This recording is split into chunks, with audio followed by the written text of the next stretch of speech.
Hello, I'm Neil Quigley and welcome to my podcast. This week we get the truth. Brexit negotiations with the EU are being held up over the amount of settlement payment, which happens with most divorces.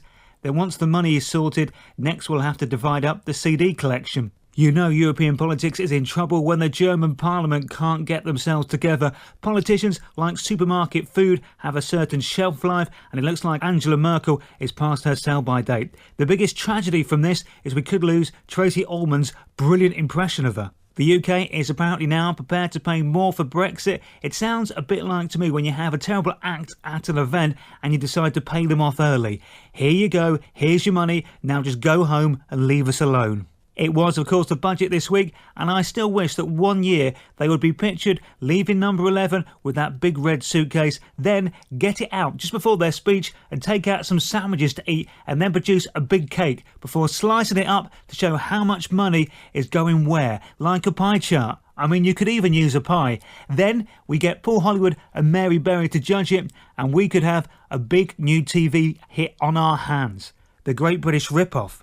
The NHS was supposedly overcharged millions of pounds for a certain drug, so it's not just the government who is seemingly screwing them over. Labour MP Angela Rayner has become a grandma at 37. I bet Angela Leadsom must now think she's the obvious next Prime Minister. Robert Mugabe this week was doing his best impression of the Black Knight from Monty Python's Holy Grail. No, it's merely a flesh wound. Police found 53 stolen mobile phones which were taken in Birmingham during a Royal Blood gig. The band got a great reception at the venue, especially via the Wi-Fi, once all those phones had been removed by a thief.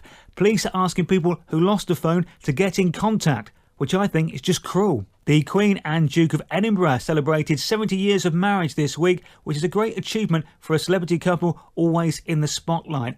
I'm guessing the secret of their long relationship is that their many houses are so big you could probably go weeks without seeing each other, even if you were both at home. I'm a Celebrity, Get Me Out of Here is back with Ant back with Deck after returning from rehab, locked in a confined space with restricted access to the world and to any food and drink. Ant has said he is delighted to be out.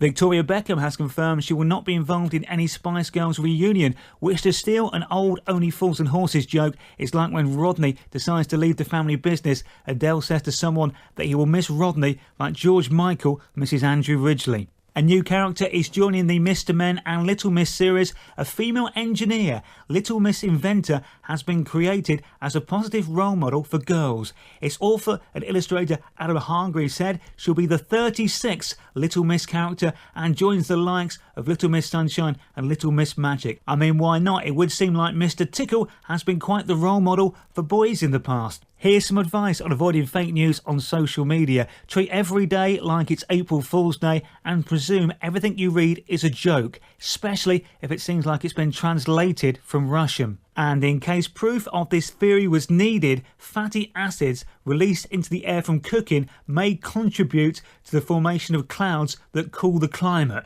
say scientists. So eating more deep-fried food may save the planet.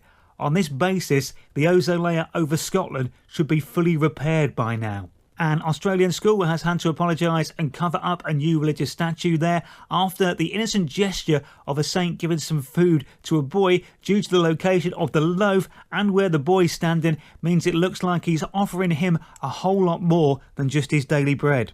A security breach at Uber exposed the details of 57 million customers and drivers, which means the whole world could know your rating and how many stars you had. This will be the next big expose. I thought he was a nice bloke, but it turns out he only had a 1-star Uber rating. How could he fool us all these years? New research into drinking suggests that different types of drinks have a different effect on people. I thought we already knew this. Brandy makes you randy, whiskey makes you frisky, a beer often just makes you do stupid things. Some London buses are set to be powered by coffee. I thought they already were, with the amount of commuters drinking the stuff, but apparently a new fuel, which is a mixture of coffee waste and diesel, is set to be used. I guess you just pour it both into the tank and then give it the special shake, just like the advert. A West Ham fan called the police after their defeat against Watford last weekend. They should be careful attracting the force's attention. The price they're paying for the use of that Olympic stadium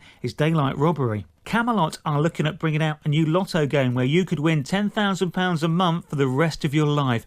I would imagine it would be aimed at the over 60s. That's it for this week. Thanks for listening.